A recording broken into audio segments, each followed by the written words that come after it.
So it's not every day that I get to interview a wizard, but today is that day. My dear, dear friend Anna Judith said, "You've got to have a conversation about the goddess with Oberon Zell." And so I'm so happy to have Oberon here today. He is a devoted priest of the goddess for over 50 years. He's the co-founder of the Church of All Worlds. He's written several incredible books about wizardry, about neo-paganism, and all sorts of magical subjects, which I'm sure that he will talk about in our interview today. He's also the founder and headmaster at the Grey School of Wizardry. How cool is that? And I've got him right here. So nice to have you here. So nice. Oh, and another amazing thing that he's done is he's had unicorns.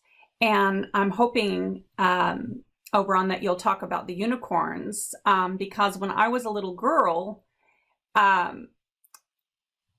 I think I'm a little bit starstruck by you, Oberon. Honestly, I just love wizards, and I believed in unicorns when I was a little girl, and I remember this right up when I was 7 or 8 years old, and I brought it to my mom and dad and said, "I knew unicorns were real. I knew it. Look." And it must have been written by you. So I'm so happy for you to be here. Well, I'm delighted to be here. Thank you for having me. Yeah. So do you think that was actually you? I can't imagine anyone else having unicorns back in what would have been 70s or 80s? 80s. Our first unicorns were born in spring of 1980. And that's all we did for the 80s was for the first few years, we traveled all over North America at every Renaissance festival. We were in every newspaper, magazine, TV show, everything. It was a huge, huge thing. And after several years, our booking agent with the Renaissance fairs got us a 4-year exhibition contract with the Ringling Brothers Barnum and Bailey Circus. And they took it and ran with it and made it huge. And they said that it was the biggest biggest attraction they had ever had in their entire history. And at the Ringling Brothers Museum in Florida, there's a huge mural that shows all of their acts that they'd had and animals and stuff. And right in the center of the whole thing is a picture of Lancelot, the living unicorn, who is the star of the entire saga. So it was pretty big. The amazing thing is that only 40 some years later, the world has completely forgotten. Now you talk to people about unicorns and, oh, no, there's no such thing. It's only a mythical beast. But they were real and authentic. And it's quite a saga, really. It's a very, very huge saga. But I can give you a little rundown. And that is that my beloved life mate, Morning Glory, who unfortunately passed away 6 years ago after 40 amazing years together, and we shared interests in everything, among which was mythical beasties. And we set out to do research to write a book on the subject. And in the process of our research, we discovered the secret of unicorns, that they had actually been real animals, but they were an art form that was produced by a secret method that had been forgotten, lost, rediscovered, forgotten again several times over history. And each time their appearance in the world was well documented and became legendary, that the appearance of a unicorn heralded the dawning of a new golden age, became a big thing. The last time around was during the Renaissance, 400 years ago, the English Renaissance. And there's tapestries and pictures and images and descriptions all over the place. And we looked at those and we said, we can do this. We can reproduce these exactly as they were. And we had a friend who had just acquired some land up in the country, and she said, well, I've got this 220-acre parcel of land, and I could use some caretakers. So why don't you guys go on up there and take care of the place and raise unicorns? And that's what we did for the next 8 years. It was It was huge and an amazing adventure. They were incredible animals, but that was long ago, and they've all gotten old and died after having long and amazing lives. And the world moves on, and apparently it's moved on and forgotten unicorns again. But that seems to have happened recurrently throughout history. The real animals then become forgotten, and they pass into legend and then myth and then fantasy, until somebody rediscovers how to create them again. It just happened to be our turn. Yeah, I know. It's interesting, isn't it? And that's it. I think there is a resurgence of the unicorn coming back, and I'm supporting that. I'm supporting that movement. Well, we've been thinking about maybe it's time to bring them back again. Our granddaughter was looking at through her mom's photo album, and there was pictures of her mother as a little girl with the unicorn. She was the unicorn maiden in her princess outfit and stuff like that. And there's all these pictures. I mean, there were calendars and posters and greeting cards. It was huge. And she said, Mom, when you were my age, you were a unicorn maiden, and I'd like to be a unicorn maiden too, So I put together the detailed information on exactly how to do this. And I'm hoping that somebody somewhere might want to pick it up again and run with it, because I'd love to see another generation of unicorns back in the world. But it's a big deal. It's not just a simple casual thing, but I'm all for it, and perhaps we'll see another new generation of unicorns coming out. Yeah, and I have a feeling that you might have something to do with that, Oberon. Yeah. It's like passing the torch. Timing would be good. Yes, passing the torch. That is the whole purpose of one's life at this stage of one's life, is to do that, to pass it on. All the stuff that one has learned in a long life of exploration, it doesn't do any good if you just take it to the grave. You really do need to pass it on, which is why in all the stories, the old wizards are the mentors and the teachers of the young heroes, to tell them what they need to know, before they go off on their mission in the world, whatever that may be. It's a whole thing. This is part of what inspired me to start the school and write books, was a kind of assignment from the goddess to pass it on. So that's what I'm doing. Wonderful. Yeah, and that's my first question is, what does the goddess mean to you? Wow. And, that's a simple and a complex question. The simple answer is everything. She really does. She's my whole existence and whole life. Ever since I was a little kid, I was absolutely fascinated by goddesses in stories and myths and legends, and I was utterly devoted to nature. I spent much of my childhood out in the woods, just hanging out in nature. I always related more to wild nature and creatures and animals than I really did with other people. I think I was somewhat on the autistic side there. I just didn't really connect much with the other kids. But the animals, oh yeah, I'd go out and I'd spend hours just sitting up in a tree watching the birds build their nests and raise their babies until they got just used to me. Or so I'd sit there at the base of a tree while the deer were grazing, and they'd come right up to me and stuff. And always had that relationship. Morning Glory and I worked with wildlife rescue, and we had a house full of critters all the time. We had herons and owls and possums, lots of possums. We really love possums, and ferrets and rabbits. And of course, when we lived out in the woods, we had not only unicorns, but we also had deer that we raised up. But they lived with the other deer in the herds, but they knew their names. We'd go out, there'd be a herd of deer, and we'd call out, Kira, and this one deer would come trotting over to be petted and loved on. So I've always related to that. When I was, from a very young stage, of course, I discovered girls. That didn't take very long. And I always thought girls were just amazing and wonderful, and I still do.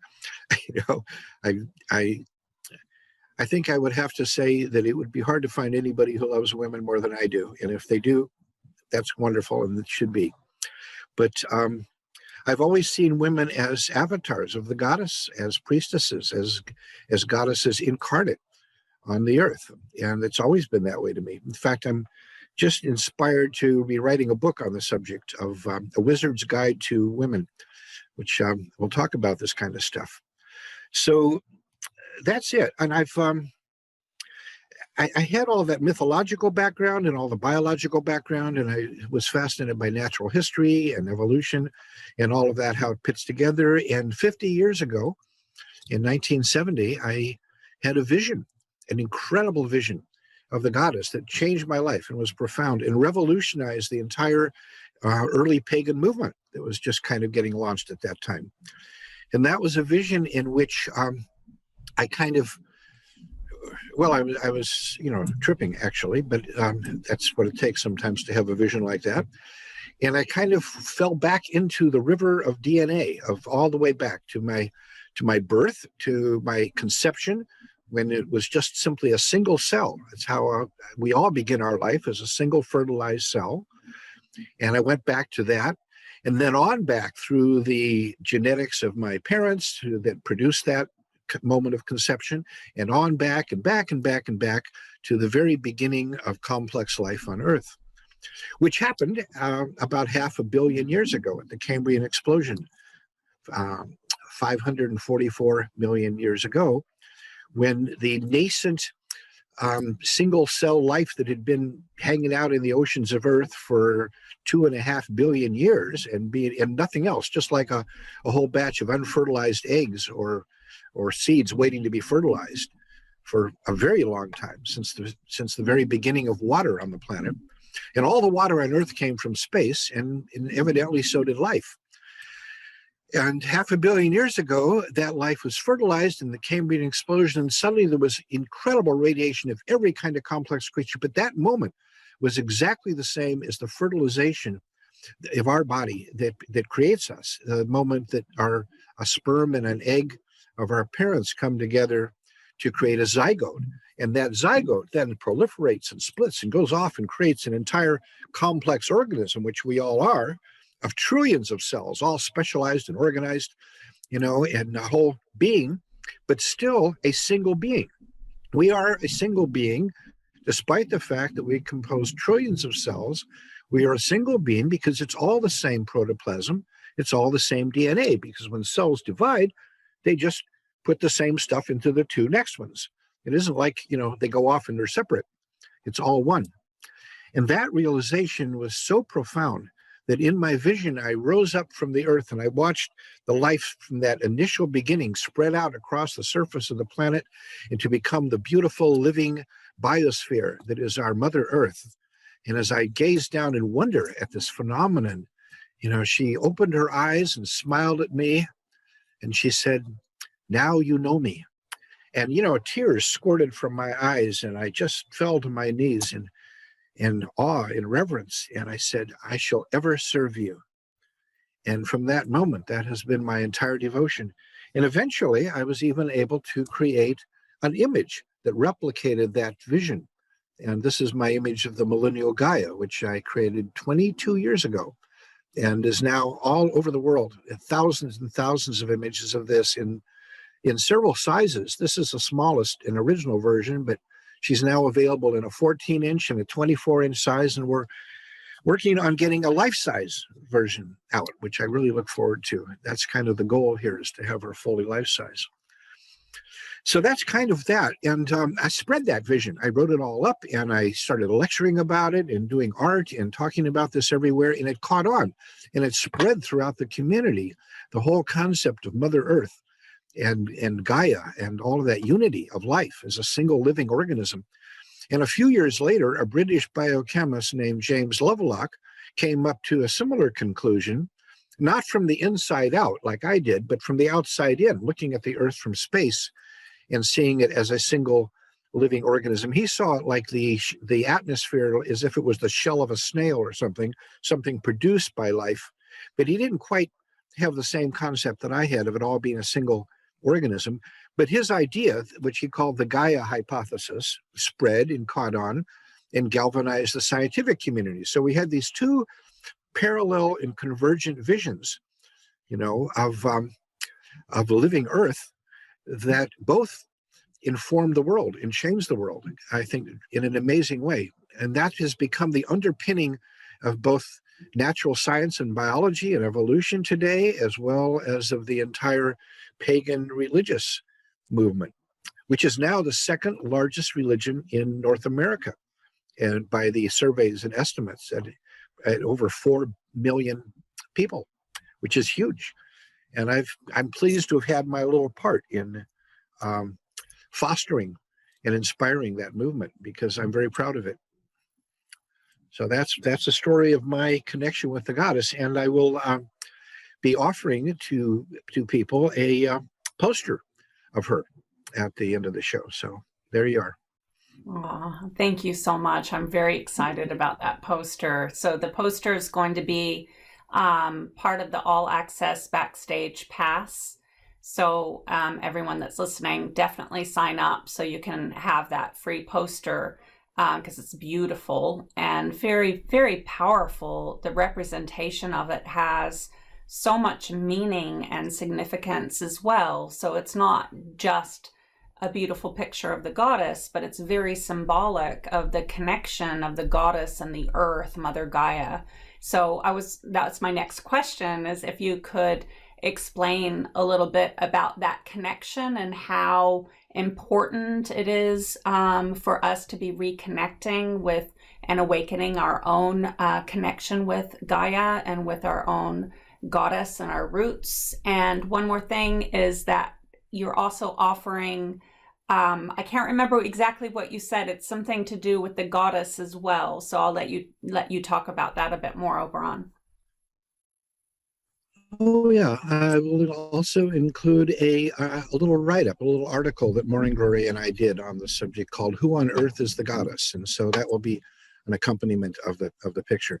But I really recommend that people should actually acquire the statue, because it comes with a whole little booklet that has all the stuff in diagrams and circles and arrows, because there's like the entire evolution of life is represented in little creatures sculpted into her hair, and the braids that mark out the tree of life as the DNA thing. It's really a very complex little piece. It's got many, many years that went into it. But the connection is really that we are actually all not only the children of the same mother, which I think is crucial for us to understand as human beings. We are not really separate organisms. We're all children of the same mother, and more specifically, we are all literally cells in her body. We are actual cells just as much as the little cells in our body are individual little things, and some of them run around and have their real independent lives, little blood cells, they do their thing and all. They probably have no idea they're part of a larger organism, but they are. And the question has often come up as to what kind of an organ are we? What do we represent? What is our function in the larger system of Gaia? And the initial conclusion that both I and Lovelock made was that, well, we must be the brain cells. We must be the nervous system, which I came to conclude is rather hubris. I think if anybody's qualified, it would probably be the whales to be the neural network or the cerebral cortex. But we're certainly part of the nervous system, and we've been creating a global nervous system with the internet, which I think is an amazing thing. Out of our own creation, we're fabricating this entire thinking network, a noosphere. But more than that, there are two qualities of every living organism that are just basic. One is the need to reproduce. That's what life is all about. It's all about reproducing itself. So how does a living planet reproduce itself? And clearly, the way that has to happen is that the gametes, the seeds, the spores must be scattered out into the universe to hopefully find fertile soil on other worlds. And I think that's how life came here. And I think that that's something that's going to be also part of our mission. So developing space flight and terraforming and going out into the universe, it's not just something that we think, oh, wouldn't that be fun? It's a fundamental innate drive of Gaia herself to reproduce herself. And so reproduction is one quality of all living organisms, but the other is sentience. every living organism is moving towards increasing sentience, awareness, consciousness. We've taken it to a rather profound level with language and such, which is a biggie there. But when we talk about the entire biosphere of Earth, we also have to talk about the consciousness of Earth, the sentience, the anima mundi, as she was referred to in the Middle Ages, because this idea has always been known. It's not a new idea. The concept of the living Earth goes all the way back. Every tribal people know this. I've taken images of Gaia and introduced it to tribal peoples and shamans all over the world that I've had to connect with. And they all absolutely, totally love her and get her and say, yes, exactly, that's the mother. Everybody knows Mother Earth, Mother Nature. She is the most universal archetype. There's nobody anywhere who doesn't know of that, because we recognize. And our civilization, our society, our religion for the last several thousand years has denied that and cut us off from that. We're all motherless children. We've forgotten who we are because we've forgotten our mother. We've forgotten the one thing that connects us all, and that's her. And to reconnect with that, that's what the word religion means. It means relinking, reconnecting. And that is our task. And as Joseph Campbell said in his last book, The Power of Myth, it's time for a new myth that is about all of us, about everything, not just about our one people, this history of this people. We're the chosen people. We're the, special. It can't be about that anymore. We're done with that. We're all connected now. Now the story has to be inclusive. It has to be everybody. And that story is Gaia. And story is what shapes us. We are beings of story. We live in story. We receive stories. We learn stories from our earliest time as children. And we grow up to become storytellers. And that's a powerful magic. The magic of telling stories shapes the world. The world is shaped by the stories, the things we believe in. That's what's eternal. Individual people come and go. But if their stories continue, those will continue forever. We're still telling stories about Camelot, about Jason and the Argonauts, about Robin Hood and all these stories like that. They still go on, and the people who inspired those stories live on in our collective memories. And this is time. Now, this is the time for a new story to be taking hold in the world. And it is. And it's the story of Gaia, the story of the living earth that connects us all, that makes us all one being. And this is the time. Now, I believe strongly, we have now entered the dawning of the Aquarian age as of a few years ago, officially, the 2012 thing. That was the turning of the age. And we are now entering into the latest of the recurrent 60-year cycle of cultural renaissances that has occurred like clockwork throughout recorded history for hundreds and hundreds of years. I mean, the first one on record was the Italian Renaissance of the 1480s, and then the Reformation of the 1540s, and then the English Renaissance of the 1600s, the Scientific Revolution of the 1660s, the Great Awakening of the 1720s, the Age of Reason, the French and American Revolutions of the 1780s, and the Transcendentalist awakening of the 1840s, that we have all these wonderful poets and all, the Golden Dawn of the 1900s at the turn of the century, and of course the New Age of the 1960s, 60 years ago. And now we are entering a new cycle that is already being referred to as the Awakening. This vision, all of these have been given names throughout history. They always have a name. The English Renaissance was actually called the Golden Age at the time. We call it the English Renaissance because, we just look back on it. But during the time of these, people recognize this, and they're transformative times. They're times at the beginnings of new movements. All of the movements that have shaped the world for the last 60 years began in that period. The free speech movement, the sexual revolution, the women's movement, gay rights movement, environmental movement, civil rights movement, all these things. And of course, the pagan movement beginning, the return of the goddess. All of these things began during the revolution last time around in the 1960s. And we are now entering a new period. And starting off, the board is being wiped clean. It's being totally cleared to make room for this new renaissance, this new cultural renaissance. That's what we're seeing this year, this whole COVID thing, this year the earth stood still. like the old movie, The Day the Earth Stood Still. This is the whole planet has been put into a state of suspension. It's like the whole place gets burned down, and the new phoenix can arise from the ashes. One of my favorite examples is so much in nature can be seen as metaphors for what we see in culture as well. But one of my favorites is the chrysalis. This was a vision that Anadea and I shared a number of years ago. But when a caterpillar becomes a butterfly and goes into a chrysalis, it doesn't just grow legs and wings and stuff. That's not what happens at all. The entire caterpillar dissolves into a pool of goo. Inside the chrysalis is just nothing but a bag of goo. And somehow, in that bag of goo, the DNA restructures and rearranges and creates an entirely new creature that emerges as the butterfly. And I think that's a very profound thing, because it also harkens our mythology around the phoenix, So we're looking at that. In awakening, that's where we're at. We're at the dawn of this.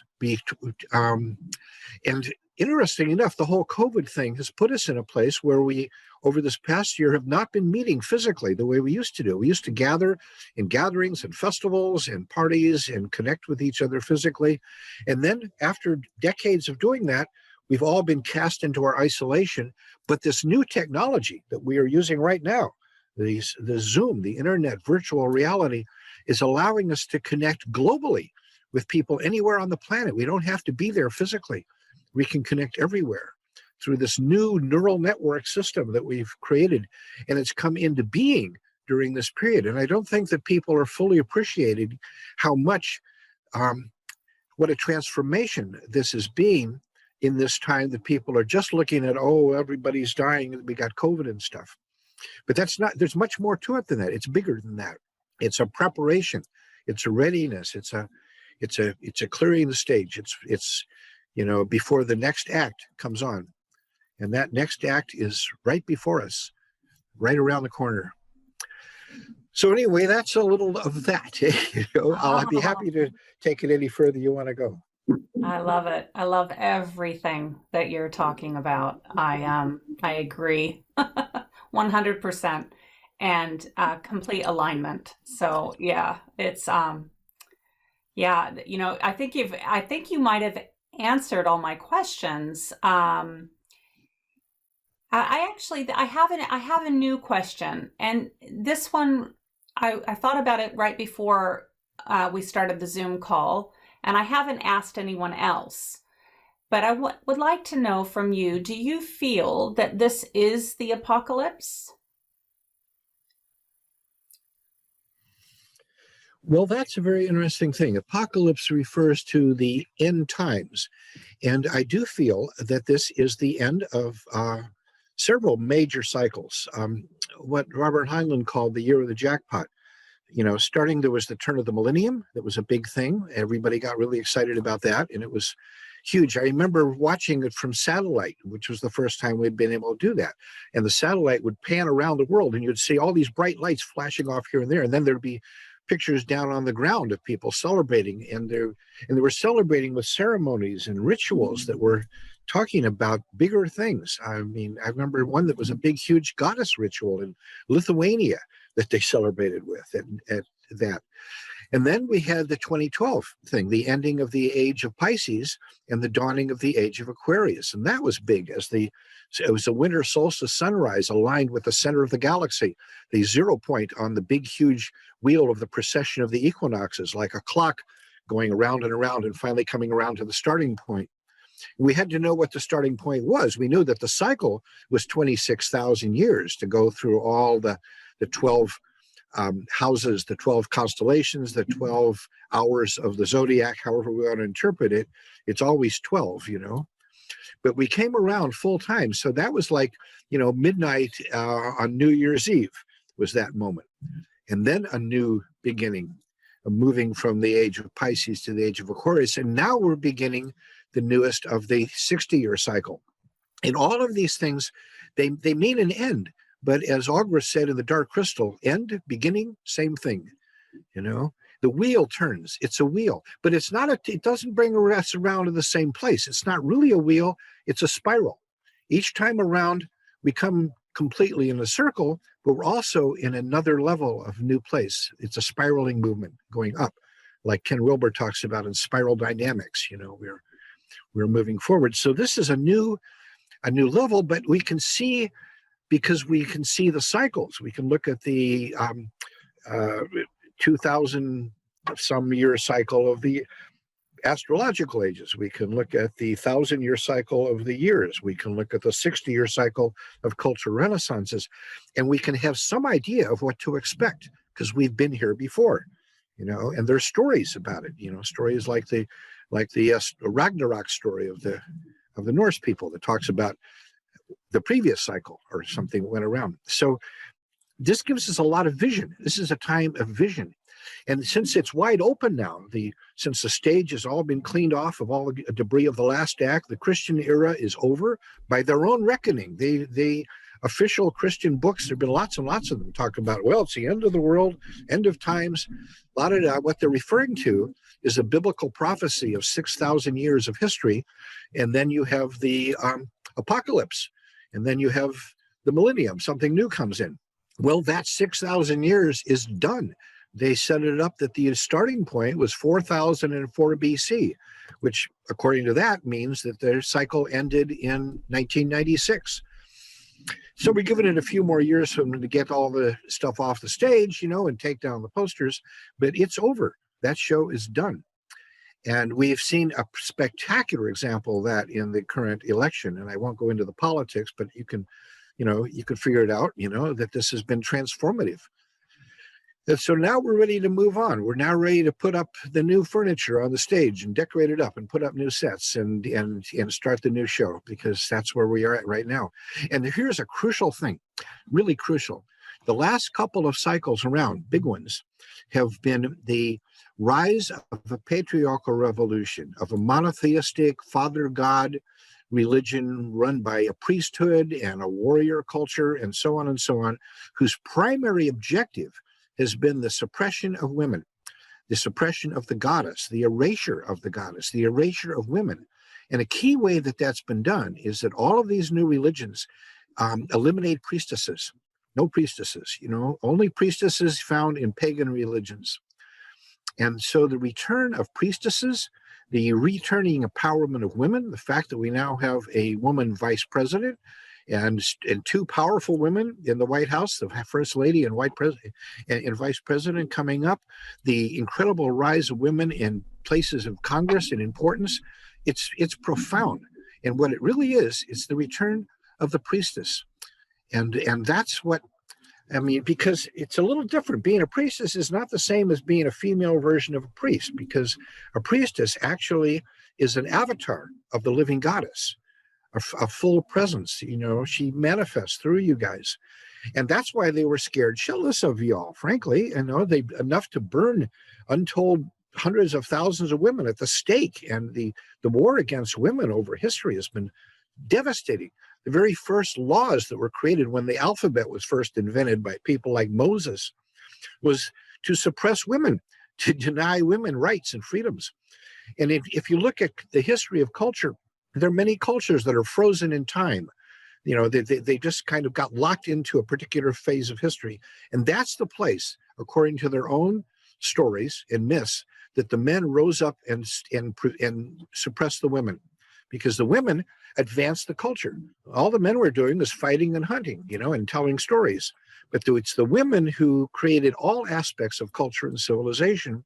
And when that was suppressed, they came to a screeching halt, and they're still stuck in the Stone Age or the Bronze Age or the Iron Age or the Middle Ages, like we see in the Middle East, because they cut the women out of the equation, and they can't go anywhere because women carry the culture forward.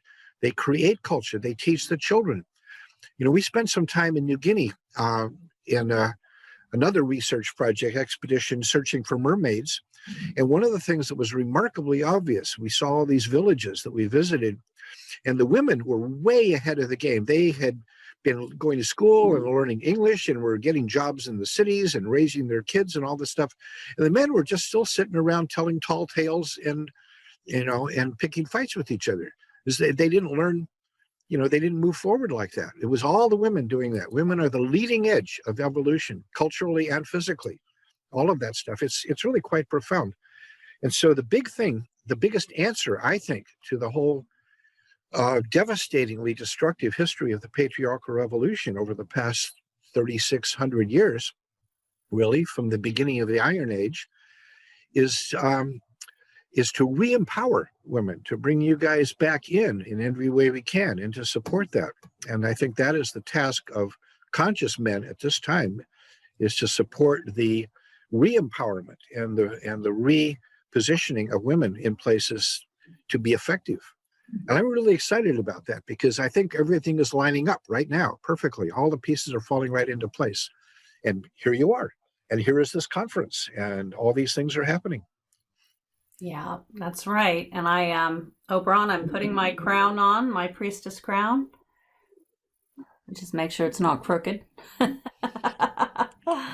But yeah, it is. It's the awakening of the priestess, isn't it? And you, my friend, have been such a huge supporter of the goddess and empowering women to really do some amazing things in the world. And I just want to, really thank you and honor you for, being a supporter of the goddess and really seeing and understanding the very depths of how much it means. Like, I love you.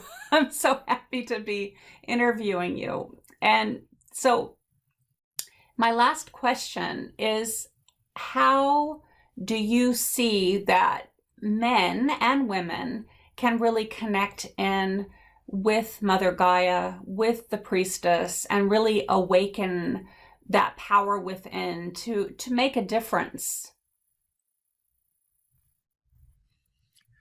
Well, I love that. And that is absolutely the question of the time. And you've just nailed it right there. And it really is a matter of coming back together with the thing that can unite us, which is love.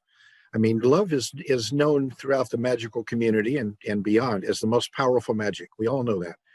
And in quantum physics, leading people like Tom Campbell of major quantum physics stuff say that love is the lowest form of entropy, which means it's the highest form of consciousness and energy. Literally, on a quantum physics level, love has the power to do everything, transform. What we do, all of this, what you're doing, what I'm doing, what all the people here are doing, is all out of love. We wouldn't be doing this. We're not here to make a fortune. We're here to make a difference. And this is what we're doing by that dedication that brings us together. Love is, in Greek mythology, there are two deities, Eros and Eris.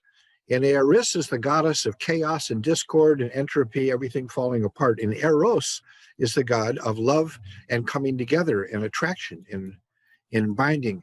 And I think we're shifting from a culture of Eris to a culture of Eros. But both of these forces are always with us there. But consciousness is what makes the difference. We can choose this. We can choose which place we want to go. Do we want to serve chaos, or do we want to serve love? And as we turn to love, the rewards are so unbelievable that one could never want to go back. Why would you ever turn away from that?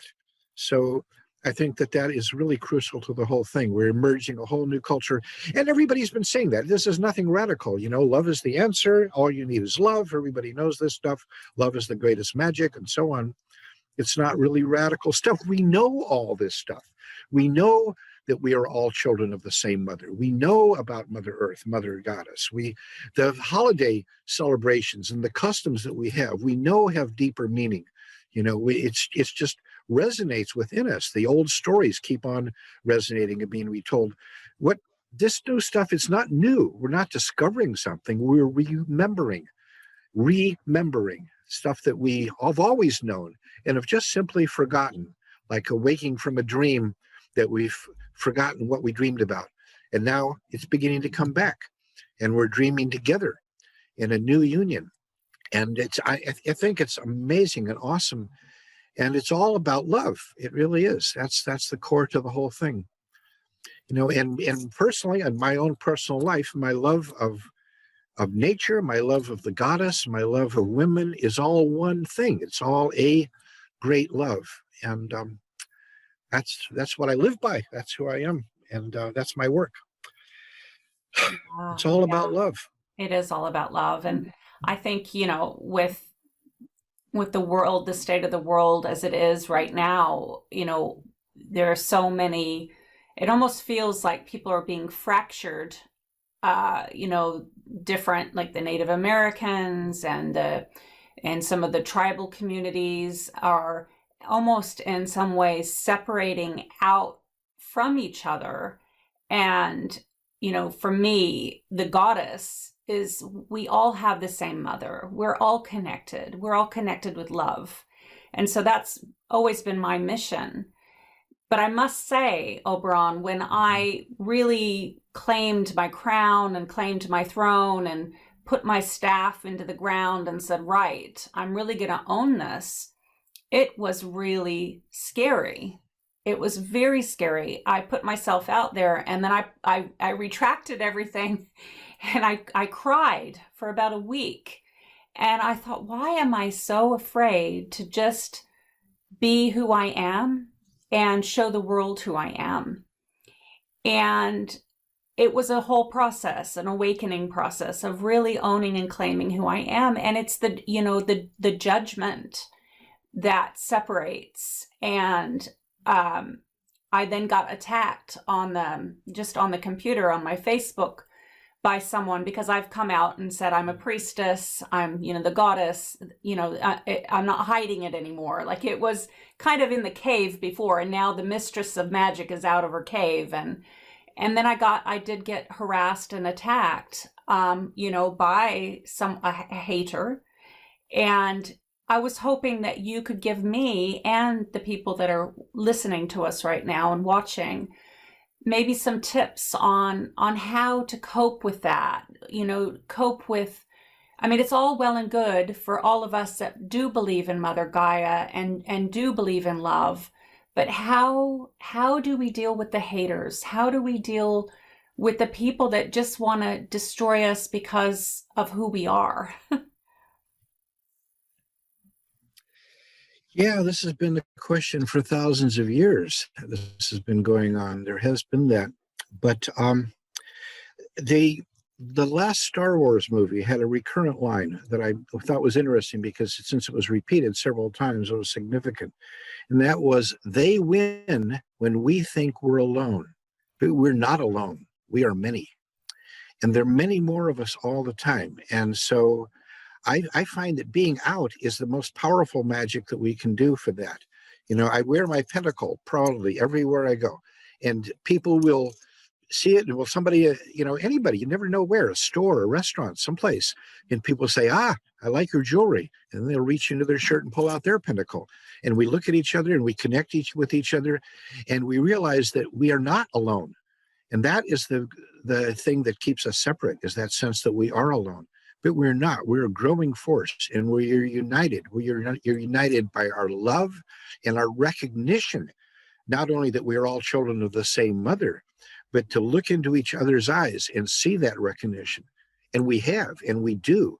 You know that. We all know that. When we look into each other's eyes deeply, we see the mirror of our divine selves, because not only we're all flesh and blood of the same biological life force of the planetary biosphere of Gaia's body, we're also one of the spirit.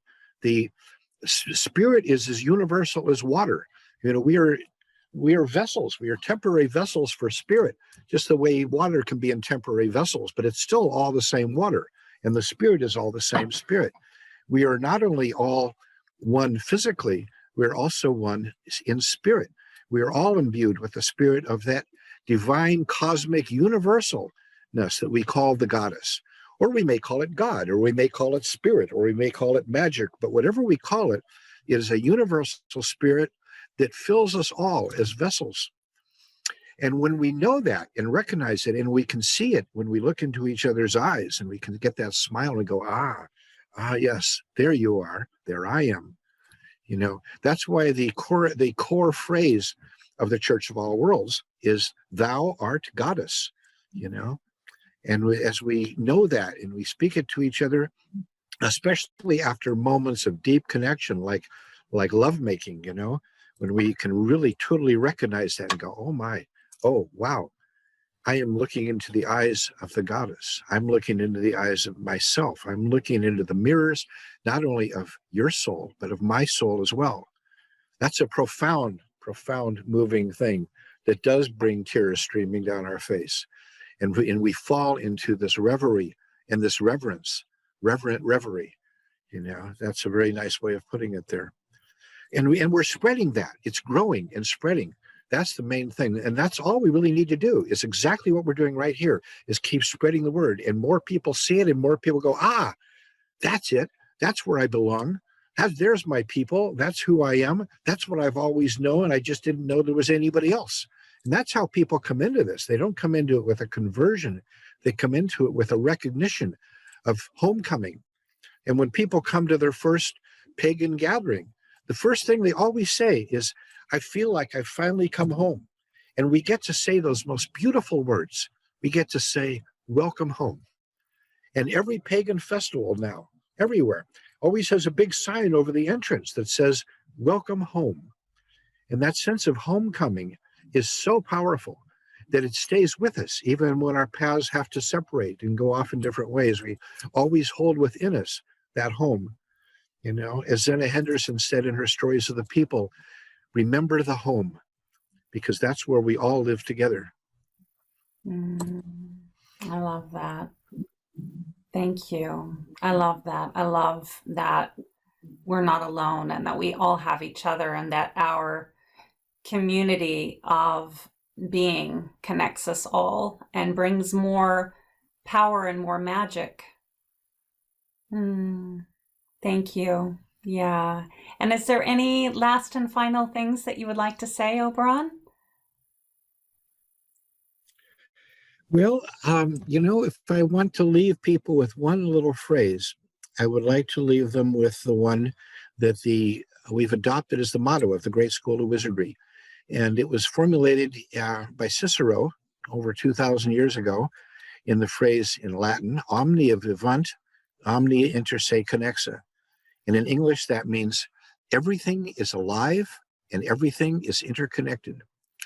And if we hold that and keep that as a reminder, we are never apart. We are never alone. We are never separated. We are one. Aw, thank you, Oberon. I love that so much. We are all connected. We are all one.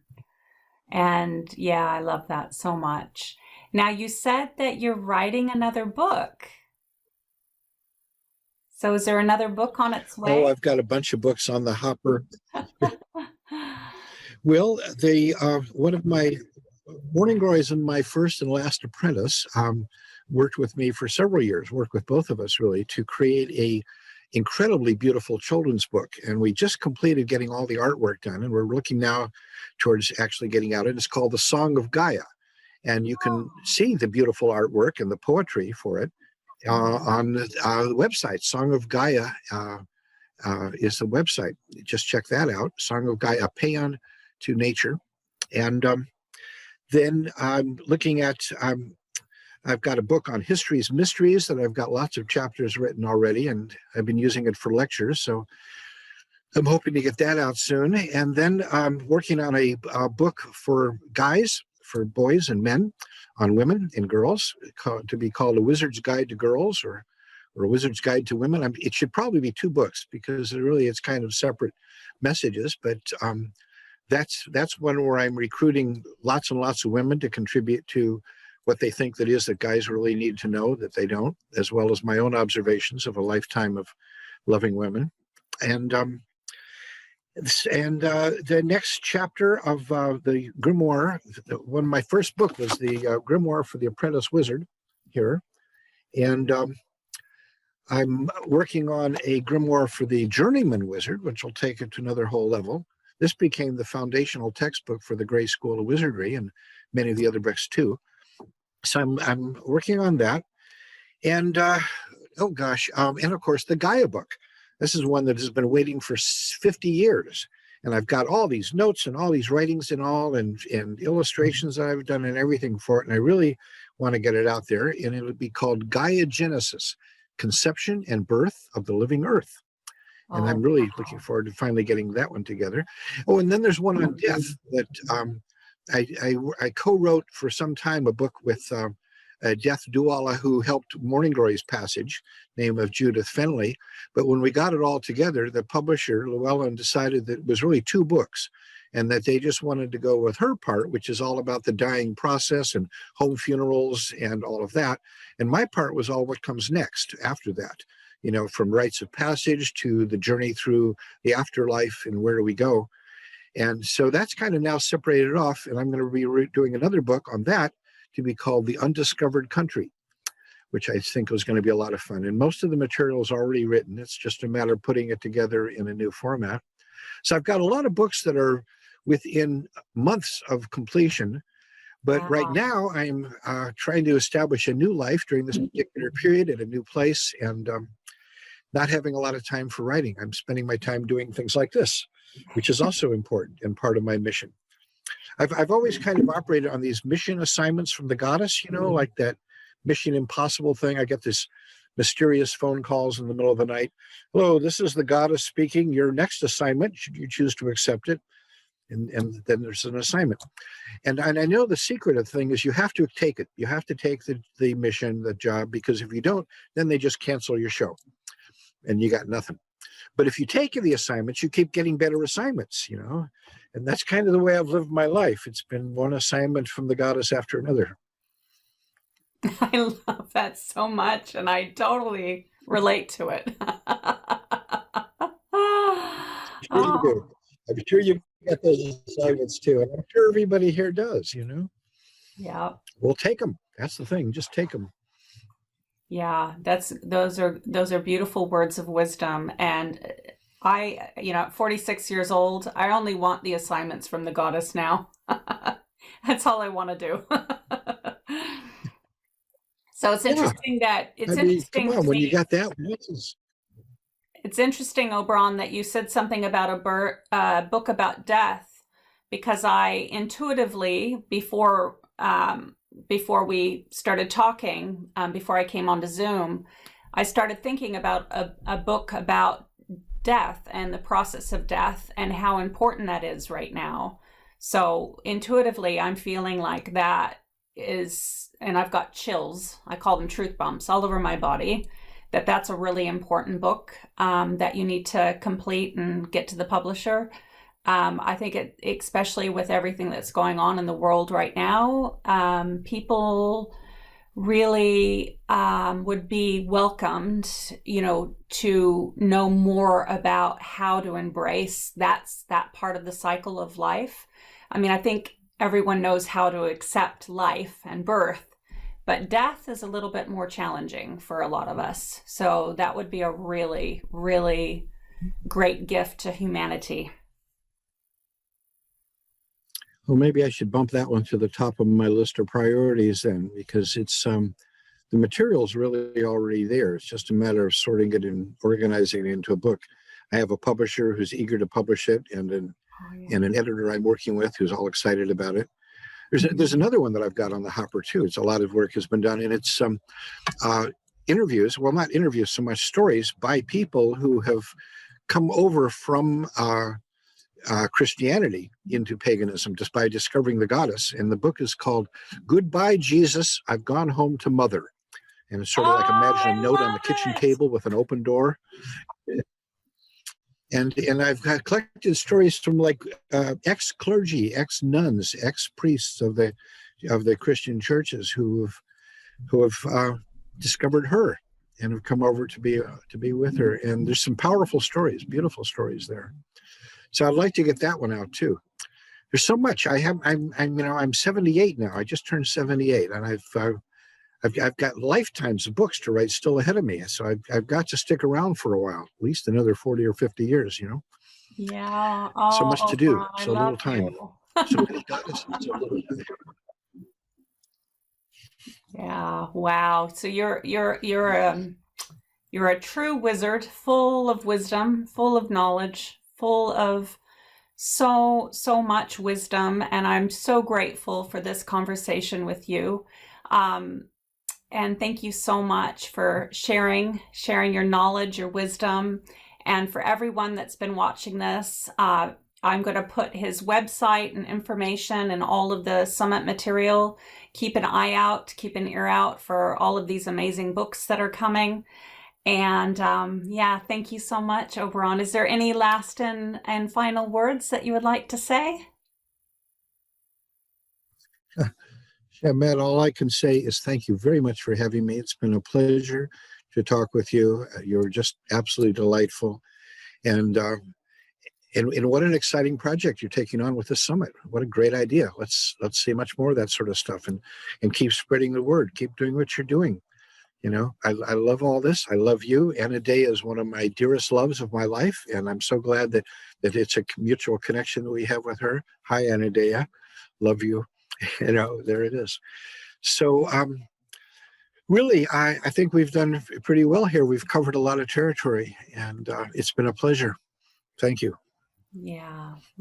It's just about awakening consciousness, and these conversations are a good way to keep on awakening consciousness. So thank you so much for being a big part of the summit. Thank you. My pleasure. Yeah. And again, for everyone that is watching and listening, make sure you sign up for the All Access Backstage Pass so that you can have the beautiful picture of the goddess and the, what was it called? The Who on Earth is the Goddess? That was written by this beautiful wizard. So thank you, Oberon.